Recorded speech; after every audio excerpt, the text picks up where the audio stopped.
In this video, we're going to explore why a lot of addiction has spiritual roots, having observed and experienced it firsthand in our lives.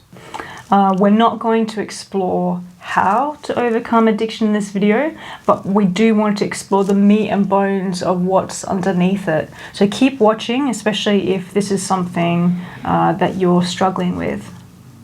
So what does addiction have to do with spiritual awakening? Well, quite often, addiction is both a cause and a symptom of spiritual awakening.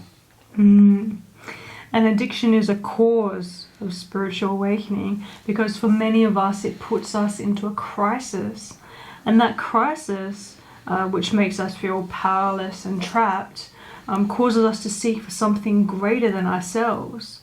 And for many people it's at this point that the spiritual quest begins. And addictions become a symptom of awakening when they try to be a substitute for a sense of wholeness. We all carry this God-shaped hole within. We possess this desire for reconnection with the numinous. And addictions temporarily create that rush that distracts us away from that desire, that thirst to reconnect, to be whole again. Even deeper than that, from a spiritual standpoint, we become addicted to things, whether that be to our phones, to food, to shopping, to sex, to drugs, because there is this great void deep inside of us. And we're terrified of this gaping void. We're petrified of this black hole inside of us, because going into it would mean death to the sense of self and death to the ego identification.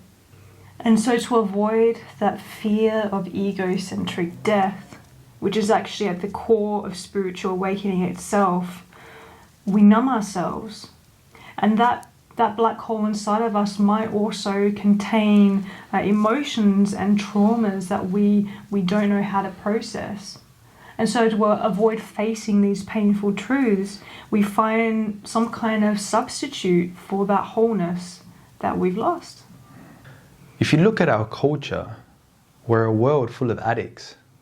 We're addicted to a sense of self because it helps us avoid that wild and openness that is our true nature. And we're addicted to people, we're addicted to substances, and we're addicted to habits because they help us maintain that sense of self. Addictions can also be used as a substitute for wholeness in those who are experiencing what is known as the spiritual emergency or the spiritual crisis. And there are two sides to this. The first is being too exposed to the spiritual that it causes experiences similar to that of psychosis. Sometimes, for example, addiction is used as a way of coping with an influx of kundalini energy or mystical experiences that keep happening over and over again. The other side of this is what Abraham Maslow, the psychologist, called a meta-pathology. And that is that we're basically receiving too little exposure to the spiritual, that our transpersonal needs are not being met. Whatever the case, addiction first appears as a coping mechanism, but deeper than that, it's used as a substitute for wholeness. For some reason, it's too painful for the mind to open up or to let go. There are many helpful solutions and people out there. But the deepest insight that I've come across on this topic was in an exchange of letters between Carl Jung and the founder of Alcoholics Anonymous, who they happen to have a great track record in healing these types of addictions. In it, Carl Jung said something like, "Spiritus contra spiritum," which translated means something like spiritual experience counteracts addiction to spirits or alcohol. So we hope this exploration of addiction has helped you in some way.